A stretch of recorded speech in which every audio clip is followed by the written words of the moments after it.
welcome to today's Truett Church webinar. Our guest today, which we're so excited, is Dr. Emily Smith, who works at Baylor, and I'll let her introduce herself a little bit more in a minute. Many of you joined us last week as we started this conversation on singing in church with vocalogist, professor of voice at Baylor, Lauren Weber, and it was a fascinating conversation. Lauren just did an excellent job helping us understand some of this from her perspective.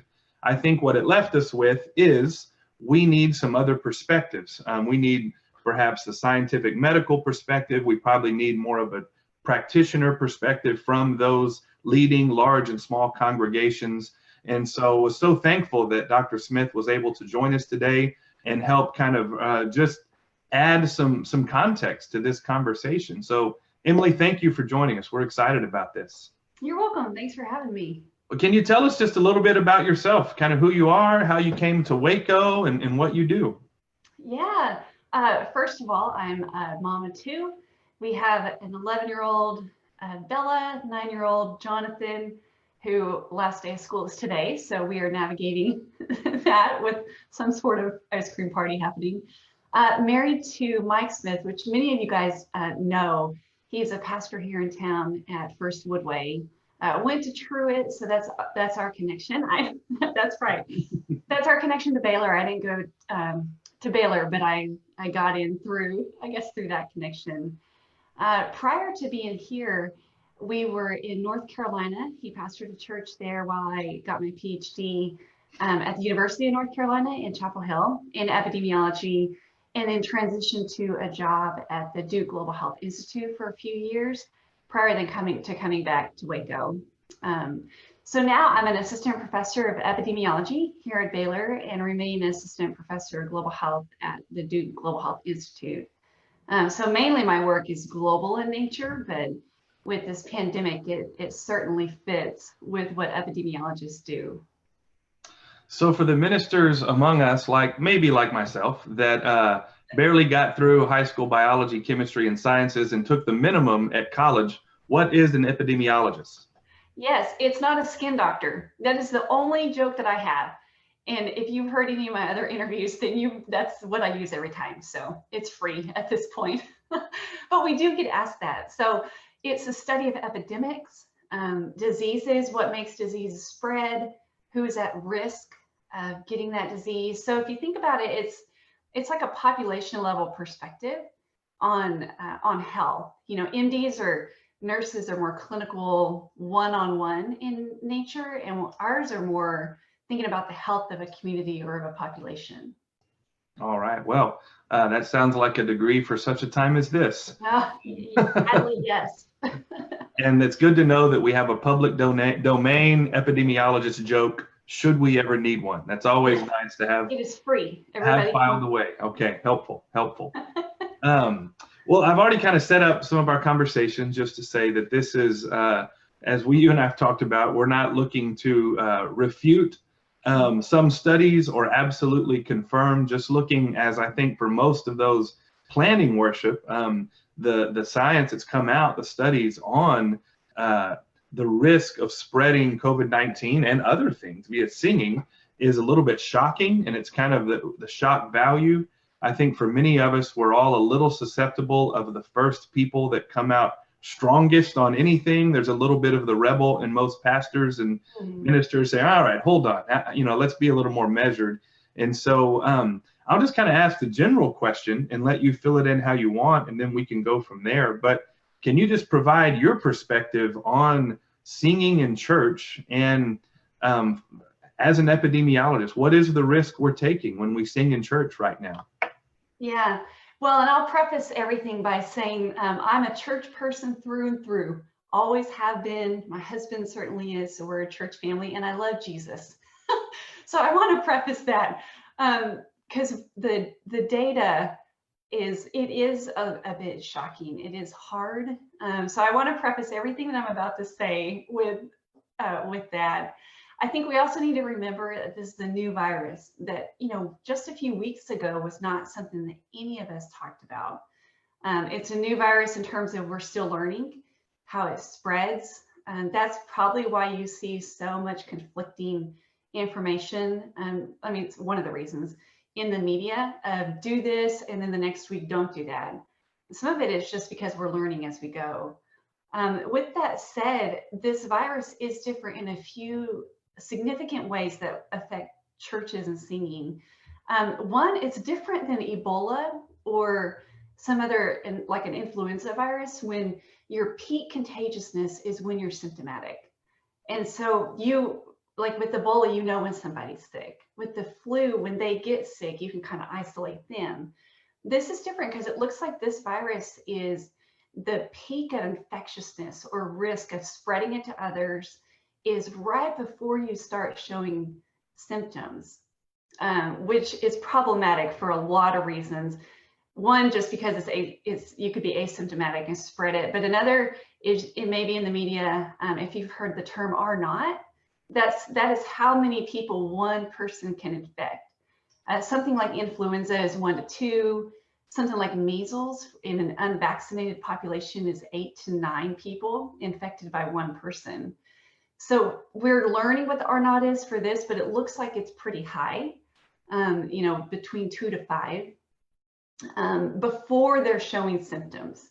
So just keep that in mind as kind of the foundation for singing portions. This is also spread by droplets and aerosol. So droplets is like when your kid sneezes and it gets all over you, right? I mean, you see that and you can see that very well. That has a high viral load.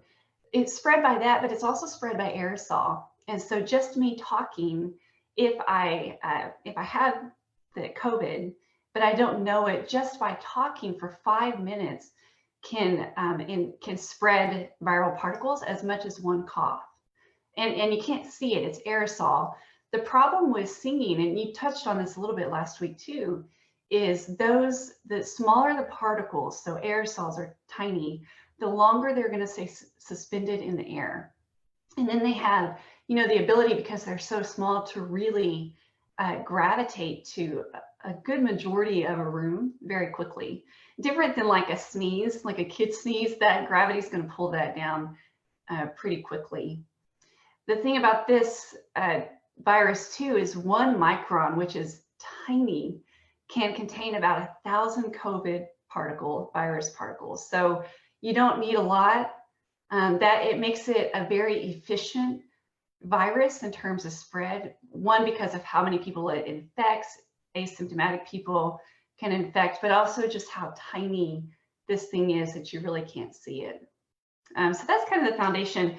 In terms of singing, there's good data coming out now showing that singing can produce 6 times more aerosol than just talking, and it can spread up to 27 feet, different than the 6 feet social distancing. So it is very efficient in terms of spread. The louder somebody talks, you don't even have to sing. Somebody like me who laughs loudly, that can spread it as much as a cough too.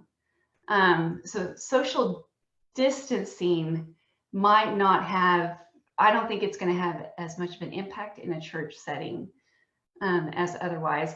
I have a graphic. I'm wondering if I could share my screen and show that, Matt. You should be able to, yeah. Okay.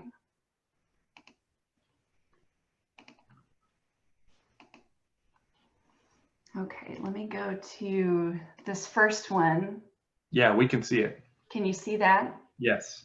Okay, so this is the big outbreak that probably everybody has heard about, the Washington one with the choir, where about 80% of participants were infected. This was early on in the epidemic. There were about 55 people that attended. So that was about 1/2 of the group that were invited to come. And at this time, there was not wide community spread COVID.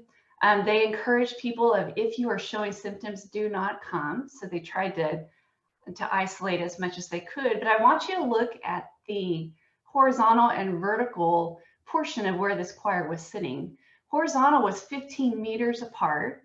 And then the vertical, or the longitudinal, I guess, is 12 meters for the distance. And then they did a bit of social distancing. So you can see where people are packed into seat allocations. If you see on the far top left, there's 15 seats and 8 people were sitting in there. So a bit of an attempt to social distance.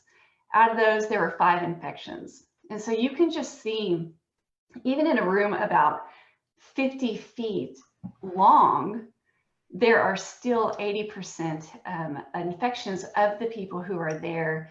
And this was a choir singing for about 30 minutes. So this was a choir, was it a choir practice or a service? Choir it was a practice, yeah. So yeah, even with this, looking at it, where there was less seats occupied, I'm processing it as I'm reading it, but percentage-wise, it's just a lot of infection is what I'm seeing. Yeah, 80% infection rate, and we don't quite know where the person or persons were sitting. Yeah. But regardless, it spread through the entire room of 50 by about 45. The second graph that I would show, which people have probably seen this one, is it's a New York Times simulation. It's a really good one showing that somebody coughing or sneezing, there's that 6 feet perimeter of social distance you see in red, but it can spread all the way to 27 or 26 feet. So if you put that in terms of a choir room or of a church, to social distance people properly just probably is not feasible, nor is it advantageous for singing. So let me stop sharing my screen. Those were the 2. There we go. Am I back? Yes, you're back. Were there anything on the age or of those in that choir? Was it 65 and over, a wide disparity of ages? I think it was a wide disparity of ages, but I'm not sure. That's a good question. Yeah. So a lot of what we have seen is on choirs gathering. So this choir was in a space together, singing over 30 minutes or an hour, something like that. Mm-hmm. Do you think the risk shifts much if instead of a choir gathered, it's a congregation singing for 1 or 2 songs and with proper social distance, or at least the 6-foot proper social distance or physical distance? Does that shift the risk at all, or is that still pretty high because of the sheer number? I would think it is still pretty high, just because once it is aerosoled, it can stay in the air for 15 minutes to 3 hours. 15 minutes if there's really good ventilation. I mean, I'm talking fans, so not probably normal church, for up to 3 hours. But within minutes, that can travel like pollen to another side of the room before it actually falls to the ground. So I think regardless, singing and working out where you're doing deep breathing is one of the highest risk activities, just because of how much virus you're actually putting in the air. What sort of ventilation might help with that? I mean, I think I've seen some where, AC systems just end up spreading this around efficiently, or do filters on those help, or can you speak to that? Filters would work. Air movement is good and bad, because it will still pass by people. And regardless if you have a mask or not, we can talk about masks in a minute, there's still a high risk of you getting infected. But with that, with the Washington diagram that I just showed, if they had increased the ventilation where they run the fans and the HVAC very quickly, it would only reduce infections by 14%. So still, that's 50% of people who get infected. Okay. Speak to masks. You mentioned masks. We've had a question come in about masks and their effectiveness. Yeah, well, I mean, N95s are the way to go. They're hard to get and probably not what we want everybody to have, because we want that to be for our frontline workers. So mask, and there's really good data now coming out. I'll put it on my Facebook page, showing that masks are good to protect. If I am sick, it's to protect you from getting particles. But they're not very good at, if you are sick, not wearing a mask, but I have one on, of those particles not getting through because of how tiny they are. So I don't think masks are going to be the way to go. And they're hot, to get 100% of people to wear it properly while singing is going to be hard. But I just wouldn't rely on mask for places where you're going to be sitting for a long time. So just to make sure I understand that, you're not saying let's do away with masks. Masks are good to prevent us from infecting others in our daily interactions, but for singing, they're probably not going to improve. They're not going to lessen our risk for singing. Is that what you're saying? Yeah, for sure. And if you're in any place, meatpacking facilities where there's probably a lot of virus particles in the air for different reasons, masks will prevent me from spreading, but in terms of it actually getting into me, they're not very good. But we should masks are the way to go when we are out and about. Yeah. No, I just wanted to clarify that because I don't want to hear everybody say the Truett Church Network and Dr. Emily Smith say, forget masks. No, sir, I'm a proponent of masks. That's helpful. And I think Stephen Gusakuma and some others have posted some of the, just kind of some follow-up things in the comments on some of this. Looking through here, some of this and where we turn to this. What about being outside? I mean, what about what happens to risk? Or we know it lessens, but to what degree is our risk mitigated if we sing outside? One of my thoughts has been, what would it look like people are doing drive-in church to sing outside and enter for to do something like that? How is risk mitigated if we're outside? Well, drive-in church is different because you're singing in your car. And so the risk is low of if you are infected or if somebody next to you because the windows are rolled up, so that's different than setting up chairs and sitting outside and social distancing. Even outside in the air, it can still be suspended for 15 minutes, and that's still up to a few hours. To really get it to fall on the ground and die quickly in the air, you need significant UV light and a pretty high heat. And so in those conditions, you're likely not going to want to sit outside in Texas anyways. But if you think of somebody sneezing outside, it will remain suspended even if it's really hot. Let's just say it's the hottest it's going to be. For the half-life is 1.5 minutes. So for 3 minutes, it's still circulating around the people around me, 27 feet away before it hits the ground. So the risk is lessened in terms of the longest period of time that is actually circulating in the air is lower than if you're inside, but still it's just a virulent type of virus. It will still stay. And UV light is really good at killing it, but again, that's Texas sun. So that's when it's 95 degrees on June 3rd and we're all out baking together. How badly do we want to sing? That's right. What some of this comes down to. We've got some good questions coming in, and we'll get to some of those in a little bit. So what advice can you provide on best ways to limit our congregation's risk of spreading? I mean, you've shared a lot, but kind of just any final thoughts, final best practices, concerns we need to be thinking about. The first is probably just an overarching patience with figuring this thing out and learning more about it, of how virulent it is. Something that just came out in NEJM a few weeks ago, the New England Journal of Medicine, which is a very premier medical journal, showed that even in the Ebola containment unit in Nebraska, that's the one that we probably saw in the news when Ebola hit a little bit here and people were transferred back, the missionaries, they still found COVID outside of those negative pressure, high duty containment rooms, right outside of it. And it's not supposed, in those type of rooms, it's supposed to contain everything. So that's a negative pressure that is heavy duty. So I would just urge caution and patience probably first.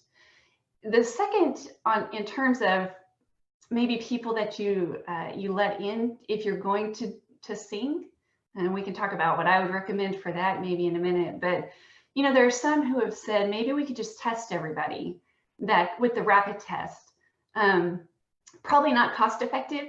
But if we get to a point where those rapid tests are available and we really could do that, I would urge caution for sure on using those, because there is a high risk of having a false negative, meaning it will not show that you're actually infected when in fact you do have the virus. So I wouldn't think about testing.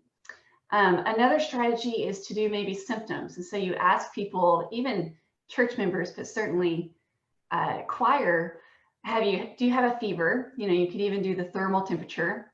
Do you have a dry cough? Some of these symptoms that are pretty prominent within COVID. And if so, then they just don't come to church. The problem with that is once they actually start showing symptoms, they've already passed the peak of infectiousness. So that's probably not a good strategy either. Another one is to look at the numbers within our community. So McLennan County has been really fortunate to have low numbers. And so maybe we could relax some of our caution just because the numbers are so low. We have to be cautious in doing that though, because the numbers that we see today are likely a reflection of what was happening in the community 3 weeks to a month ago. Because this virus, the incubation period is about 2 to 14 days. The median time is more on the latter end, so 10 days. If you get a test, it can take 1 to 2 weeks to get those results back. So if you add all of that up, that's a 3 to 4 week delay.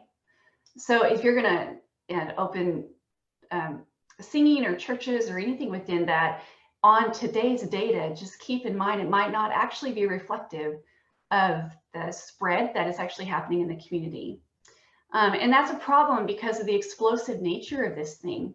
That's why we see in a meat packing plant, 700 are tested positive very quickly. It is because of that incubation period and the delay to getting that testing. So using the strategy of today's data, that can be risky too. Some in terms of mask, that I think we've already covered that, but that is good for me, not spreading to others if I'm infected, but it's not good at preventing me from getting it. And that is really hard, I think, for people to understand of what is the point of masks. But we are learning more and more of how to wear them effectively, what material works better than others, so we just need a little bit more time to figure that out. It seems to be some confusion on the mask statement. I think several have asked for a little clarification. One has asked, what if this is someone that's serving in Hong Kong? If everyone is wearing masks, worship together, would it be acceptable to sing? A couple just asking to repeat your statement on that so they can get it down. Masks and singing, go. If 100% of people are wearing them, that is best case scenario. Okay. Singing that, I'm not a singer. I make a joyful noise on my Sundays, but I think that is best case scenario in terms of spread. The masks are so confusing right now just because it seems counterintuitive when you're singing, but if everybody wears them, I think that's the way to go, because at least if somebody is sick, it would prevent those virus particles to get out and circulate within the community. That's helpful. I think, this is a question, I think it may lead to something you were going to share, but so from an epidemiological perspective, what are you looking for before you would feel comfortable singing with your church in worship again, with your kids and your husband and your friends? Man, that may not be a fair question, but no. Take away husband, kids, friends. Just what are you looking for? Yeah. I am looking for data in a month to see, especially with all of these reopenings. It makes me a little nervous. And even with the Memorial Day festivities that have happened, social distancing has not been very good. Mask wearing has not been very good, just when I've been out and about. So it will make me feel comfortable when we see a decline in cases, but not only cases and hospitalizations. And what's interesting is if you look at some of the states that opened wider than Texas has, some of the Alabama and Georgia, we did see initial declines, but now we're starting to see some uptakes. The highest risk states are those states and us in Texas, just because of the relaxing on reopening and this incubation period. So for me, it's going to make me feel comfortable if in a month we don't see a spike. And I'm not convinced that we are past that peak yet. And, I think there was maybe a misconception of when we got past that first peak, flatten the curve, right? Everybody heard that. Once we flatten the curve, then let's just go out and about as normal. But this virus has not changed in terms of infectiousness. And there's nothing preventing another peak from going up explosively, especially in some of our rural congregations that are at risk just because testing still is lacking in those areas. So it's going to take me a while to feel comfortable to go back. That's physically helpful. Yeah, not through Zoom, which we've been doing. Yeah. Oh, yeah. Matt Rosencrantz asked a little bit of a change, but I think helpful just for knowledge while you're here. Is there a difference in transmission through air, singing, cough, sneeze, etc., in contact with someone, hugs, handshake, or touching surfaces, doorknobs, bathrooms? Is one of these a much greater concern or the other, or more than the other? That's such a good question, because at the beginning it was don't touch anything, right? It can live on cardboard for 24 hours and stainless steel railings. And if you think of flushing for a toilet for up to 3 days on that. And then we get the CDC a few days ago saying, actually surfaces are not as bad. If you read that though, it's the headlines have been a little misconstrued on, they aren't saying the risk on those surfaces are low. They're saying they're lower than relatively than being in contact, in physical contact, in aerosols with somebody. So it's a relative comparison. And that just goes to show you that we're learning as we go on the infectious nature. At the beginning, we thought it was surfaces, and now we're realizing this thing can actually go further than influenza. It can stay suspended in the air for longer than the flu. So it's a relative comparison. Surfaces are still a very big deal, but the greatest risk is going to be contained spaces, aerosol, and airborne.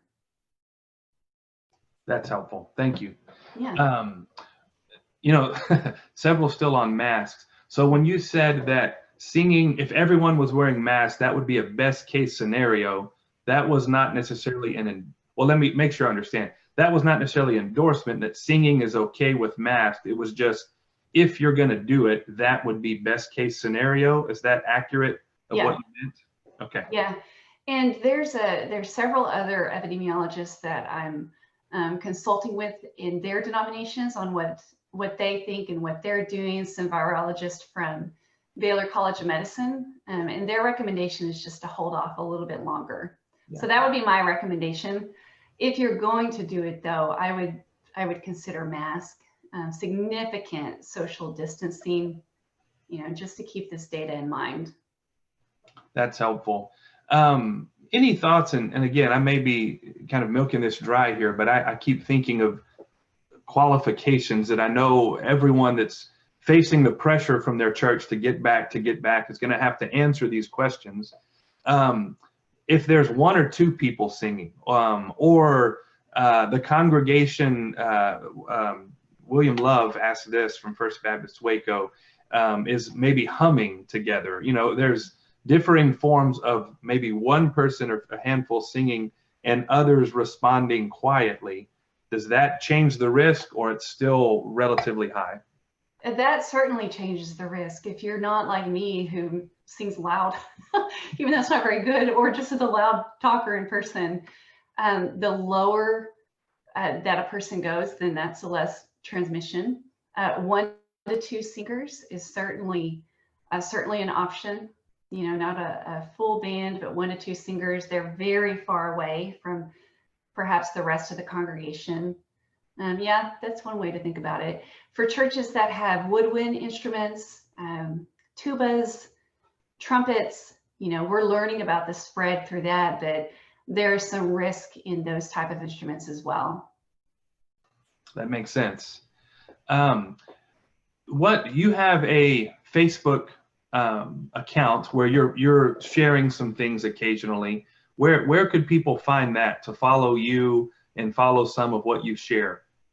Yeah, it is at Friendly Neighbor Epidemiologist. I should have made that shorter in hindsight, but it's not Friendly Neighborhood. That's a different group, but Okay. Friendly Neighbor Epidemiologist. And I'll put, I shared a whole lot of just data, very general data, but I was looking at my notes down here to make sure that the data was right. So I can share the real studies that are peer reviewed on these. Something I will also probably post is you might have seen an article in a pretty prominent Christian website saying that singing is likely okay. And they cited a study from 2 authors in Germany saying that it is okay. And then at the end, they also said it is mainly spread by droplets. So I would urge caution on, it's definitely droplet sneeze form, but it's definitely airborne aerosol as well. I would also urge caution on that study. I did look at that study. It's Kohler and Hahn, I think, from Germany. It's not peer reviewed. It's not a preprint, which is really what we identify as scientific rigor. It's not like the New England Journal of Medicine. So I would urge caution on that. And several of us epidemiologists have looked at that in terms of a church perspective, because it does not agree with what we're seeing with peer-reviewed, scientists that I trust and know. So if you've seen that article, maybe urge caution. That's really helpful, and that's what we've talked about a lot during some of these, of just and we talked with Mandy McMichael last week, of in a world of so much information, finding trusted information that you know is good is just so difficult. And particularly with our church people are getting information on any number of subjects from all over the place. And it's a difficult time to know what to trust and what is right, and not just practice kind of confirmation bias in our sources and find things that will back up the positions we want to arrive at. Yeah, for sure. Yes, especially with something like this where it's just new territory. And it's hard from a church perspective, a kid perspective, wanting to go out to Lowe's and get more plants perspective, and when is it okay to do? It's just it's a new world that none of us have really seen before. Well, thank you for your time today. I know you have a lot going on, not least of which is an ice cream party for last day of school today. So that's exciting at the house. We just appreciate your perspective. We appreciate, frankly, the witness you've provided for us today, given your faith and your expertise. I think Jack Bodenhammer has posted the link to Emily's Facebook account here with Friendly Neighbor Epidemiologist in the link that you can follow. Any final word of encouragement or blessing for us today? Yeah, something else I wanted to say is this could be congregation specific as well. So this is a broad stroke of data that I talked about, and each congregation is going to have to figure out when to meet or not to meet, when to sing and not to sing. And I would think about that in terms too of who is at risk. So if your congregation is certainly high risk, and that's 3 different types of high risk individuals. One is if your congregation is over the age of 65, then that's certainly high risk. So you have to weigh different than a younger congregation. If your congregation has a lot of individuals with what we're learning to be comorbidities that can predict hospitalization and death. At the beginning, we thought that was COPD and asthma, and those certainly contribute. Now we know from other outbreaks it's heart disease, it's obesity, and it's diabetes. So if your congregation is one that maybe has some individuals, regardless of age, that are at risk there, then weigh that. The third, which is what we saw in New York, is this can also be a virus in terms of poverty and access to care. So if your congregation maybe is an at-risk population in terms of poverty, of insurance, of inner city, but also in rural communities that access to care and being able to get a bed. We see that in Alabama right now, those communities are getting hit hard where there's not a bed. So weigh all of this information that is congregation specific in terms of those at-risk individuals. In terms of a blessing, I just, what an opportunity for all of us to be able to identify who is our neighbor, and certainly let that be my parents, the older individuals that are just so dear to us in our congregation, but also how to be a neighbor to communities that we saw get hit really hard in New York of poverty along those divides. So I think it's a way to serve in a way that we've never served before. Certainly we do with food, but part of my service too is to social distance correctly and just to wait. And what an opportunity to learn patience. So maybe that's my blessing, is this is a long haul of redefining who our neighbor is, and then learning patience and learning love in a way that probably none of us have ever had to do before. What a good word. Thank you, Emily, for joining us today, for sharing with us. I think it's been informative and helpful for us all, and no doubt will bless many, many congregations around Texas and beyond. For those that are watching, we have 2 more webinars this week.